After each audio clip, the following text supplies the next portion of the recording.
right, shalom, shalom. Call Halayimla, Yahweh, Bahasham, Yahweh Shai, Bahasham, Rakak Kodash. Double honors to the apostles and elders of Great Millstone, better known as GMS, who rule well. Peace and salutations unto the hopeful elect, the tabernacle of David, beginning with the 144,000 and the rest of the men, women, and children, whom Yahweh Bashem Yahweh Shai will have mercy upon out of the 12 tribes of Israel. I'm your brother Montezabath, checking in another edition on Feeding the Flock, all right, where we take the current events that's going on across the four corners of the world and we link them to biblical prophecy. Now, what you see here on the screen is a video that I was able to catch, all right, from 60 Minutes, and it's entitled "The First Addiction Patient in the U.S. to Get a Brain Implant." Now, what sparked me to do the lesson was not just understanding the title of this video, but the Spirit hopped on me and showed me a video that the beloved brother Jeremiah posted, which I'm going to show right after this clip, of Klaus Schwab from the World Economic Forum Committee that was going into the future, stating that within the next 10 years or so, that all human masses of the people will have brain implants, so much so to where they can be able to control people and what they do, right? So without further ado, I want to show you this clip, and Yahweh Ratazal will get a few precepts. This doesn't have to be long, and then we'll close out. That is Jared Buckhalter. He agreed to be the first addiction patient in the U.S. to get the implant. Dr. Razai's team interviewed him the day before the surgery. The best outcome possible would be, just to cut the cravings out and make me feel a little bit better. If those couple things happen, that's all I could possibly ask for. At that time, I was so desperate for a better life that I was willing to do just about anything, and I signed up to do it. I think some people might look at this and think an electronic implant in the brain sounds a little creepy. People, maybe 50 years ago, they say an implant in the heart sounds creepy. Now it's like normal.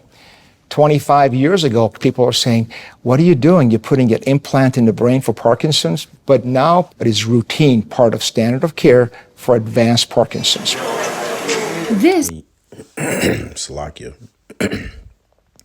You see how they gradually just say that, 50 years ago, people were saying that they thought it was crazy or whatever, but now it's standard routine. And this is the cunning and the craftiness that these devils use. All right. And we always use that word gradualism, okay, which is a series of events that take place first before they give you the final product. So they have to gradually build you up. They have to slowly increment these changes so that over time, or over a process of time, you become, pretty much it becomes like second nature, like all that standard practice in the medical industry now. All right. And this is how these devils work over time, man. All right. But let's continue. This is video from the 7-hour procedure. I'm ready when you are. Surgery so new, it didn't have a name yet. Dr. Razai opened a nickel-sized hole in Buckhalter's skull. Then he directed a thin wire with 4 electrodes deep inside. Jared, are you okay? Yes, sir. All right. Jared was awake during the surgery. Why was that necessary? To map the brain, we have tiny microphones the size of a hair we put inside the brain, and they're going slowly with micro robots. They go at increments of 1,000th of a millimeter. Very slow. We drive them into the brain, and we're listening to the neurons talking to each other. In addiction, we want to find the area in the reward center. So that confirms where we are in the brain. Once we listen, we say, okay, that's the right sound. Then we put the final therapeutic pacemaker. What does it sound like? Static electricity, which may be electricity to you, but is music to my ears. Music because Dr. Razai says it's a signal that he found the right spot in the brain for the implant. Once in place, the wire was connected to a device placed below the collarbone. The electrical pulses it sends to the brain are intended to suppress cravings. Buckhalter said it was painless. Post-surgery, the system is adjusted remotely with a tablet computer as needed. When they turned the unit on, it was an immediate change. What was the change? Just felt better, just felt like I did prior to ever using drugs, but a little bit better. And it was at that point that I knew that I was going to have a legitimate shot at doing well. In all, 4 patients with severe drug addiction had the implant surgery. 1 had a minor relapse. Another dropped out of the trial completely. But 2 have been drug-free since their operations, including Jared Buckhalter, who's been clean for 4 years. And see, this is what's going to spark the masses of the people to want to take it because they see the results. All right. And this is that strong delusion that the Bible speaks about. Right. Well, let's go real quick to the book of 2 Thessalonians chapter 2. And I want to get straight to the point. I'm going to start at verse 9.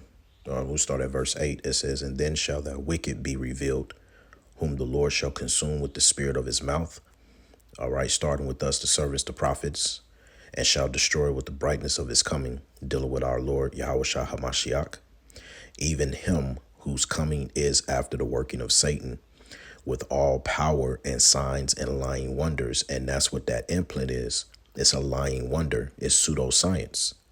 It says, "and with all deceivableness of unrighteousness in them that perish, because they receive not the love of the truth, that they might be saved." And so even when you take into account 2/3 of our people, they're going to fall victim to such technology as well. Because this is Esau's God. Esau worships his own technology. Okay. So let's go to the other video that the Spirit hopped on me to do this lesson, which is the post that Brother Jeremiah put up, which is right here.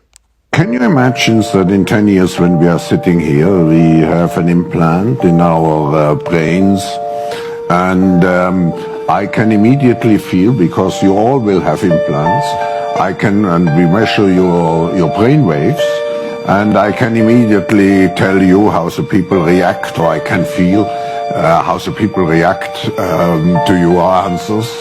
Is it imaginable? The technology now is, and digital technologies mainly have an analytical power. Now we go into a predictive power, and we have seen the first examples, and your company very much involved into it.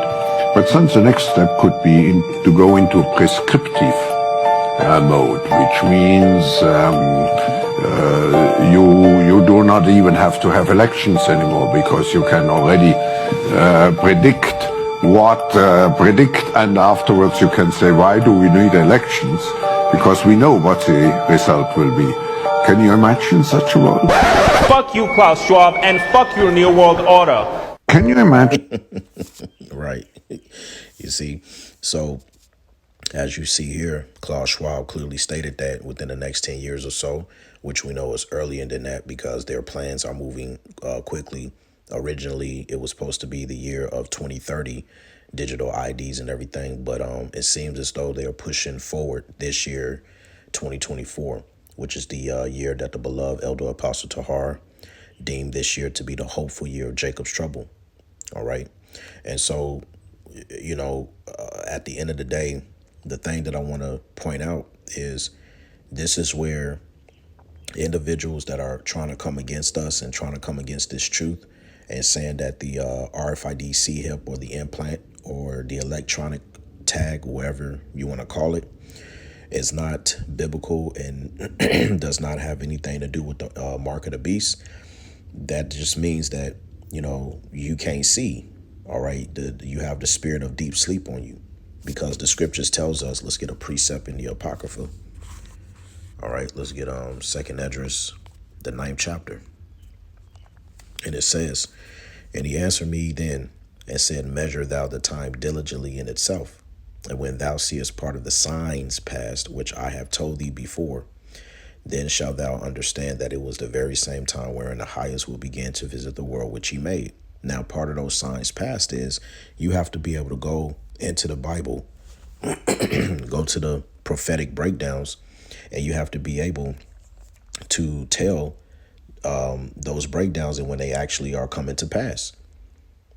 You have to be able to see what's going on.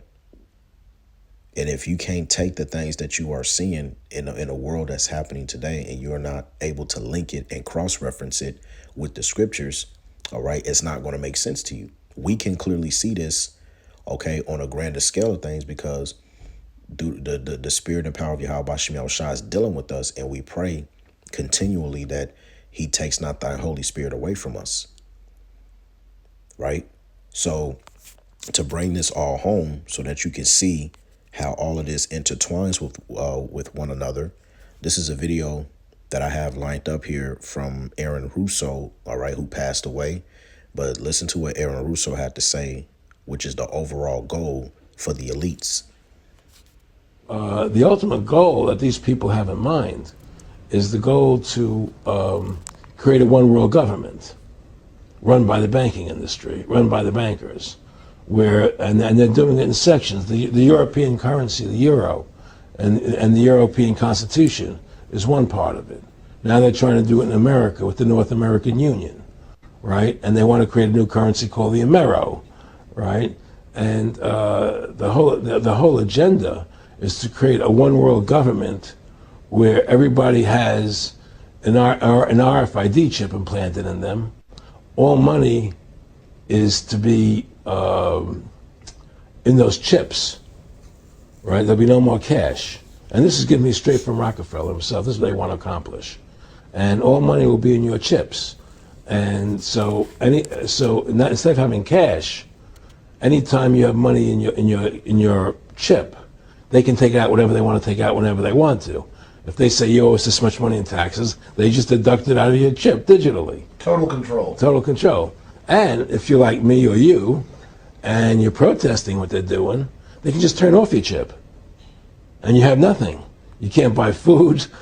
You can't do anything. It's total control of the people. And that chip's connected to a database that has your purchasing records, what you do, what Everything. you sell. Everything is in there, you know? And so they want a one world government controlled by them, everybody being chipped, all your money in those chips, and they control the chips, and they control people, and you become a slave, you become a serf to these people. All right, and so that's all we need on that, because if I play any more, they damn sure they're gonna flag the video. So let's you all right, let's get the main precept. We should know this by now. Revelation chapter 13 and verse 16. It says, and you know what, I'm gonna read it in the NIV. It says, it also forced all people, great and small, rich and poor, free and slave, to receive a mark or a charagma on their right hands or in their foreheads. All right. And the significance of this is we just got done viewing the video of that addict that signed up to get the implant in his brain. And see, this is how they're going to win over the people, by saying that there's no other way but you having to get this. This is going to be the greater good for the society. This is going to be the greater good for yourself. All right. This is going to help you with a lot of things. You'll be fully in control. OK, to be able to access things, to be able to get back to the way that things were. Right. Verse 17, it says, so that they could not buy or sell unless they had the mark. Same thing what Aaron Russo just said in the video. You won't be able to buy food. You won't be able to do this except you have that chip. It says, which is the name of the beast or the number of his name. This calls for wisdom. Let the person who has insight calculate the number of the beast, for it is the number of a man. That number is 666. Okay, or 603 score 6, which is chi psi stigma. Okay, which when you go into the word stigma, all right, which let's look it up for those of you who are new.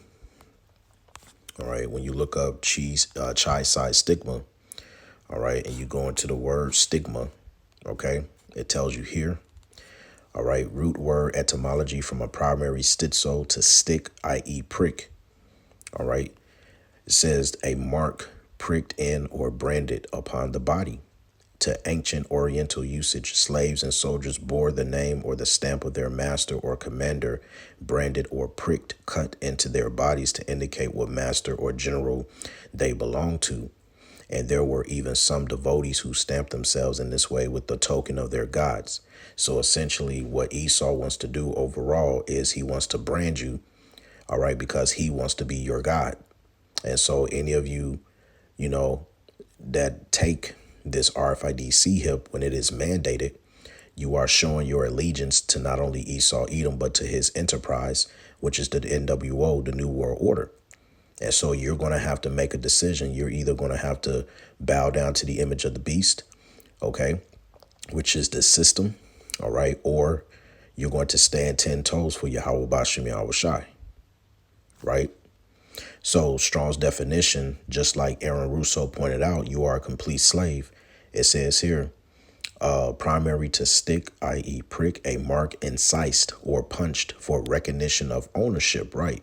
Because essentially, if you take that chip, you know, Esau, he owns you. Okay, it says figuratively a scar of service. And this is why when you go to Revelation, the 14th chapter, anybody who takes it, this is the consequence. All right, Revelation 14, and let me start at verse 9. All right, I'm going to read it in the NIV. It says, a third angel followed them and said in a loud voice, if anyone worships the beast and its image and receives its mark on their forehead or in their right or in their hand, Salakia, they too will drink the wine of the Most High's fury, which has been poured full strength into the cup of his wrath. And they will be tormented with burning sulfur in the presence of the holy angels and of the Lamb. And the smoke of their torment will rise forever and ever. There will be no rest day or night for those who worship the beast in his image or for anyone who receives the mark of its name. And so, you know, you're going to be destroyed in that thermonuclear destruction, because as those missiles are going to come and hit, all right, the angels, they're going to be getting busy too, zapping people to dust. And so that's the consequences of what's going to happen to anybody who takes that chip. Also, not only that, you're going to suffer the plague in Revelation, the 16th chapter. All right. Let's read it in the NIV, man, because it gets straight to the point. Verses 1 and 2. Then I heard a loud voice from the temple saying to the seven angels, go and pour out the seven bowls of the Most High's wrath on the earth. And the first angel went and poured out his bowl on the land, and ugly, festering sores broke out on the people who had the mark of the beast and worshipped his image. And so ultimately what it's saying is anybody who takes that chip, they also want to suffer a cancerous like substance or a pulse, like, you know, what's the word I'm trying to say? Basically, a grievous sore, all right, a pulse, cancerous pulse that's coming out of the your skin. All right, so the Lord, in other words, the Lord is going to fuck up everybody who takes that chip. Point blank, period, man. All right, so you've been warned. And if for all, you know, those people out there calling us false prophets, this, that, and the third, look, if you can't see this for what it really is, if you can't see what's going on the planet Earth and you're not able to link it with biblical prophecy, that just means that this is not for you. It's not for you. So we'll close out with this precept right here, because as I said, I didn't want this to be too long. Just wanted to, you know, get straight to the point, hit a couple of videos, be done with it. Ezekiel chapter 33 and verse 33. So it says, and when this cometh to pass, lo, it will come. Then shall they know that a prophet had been among them.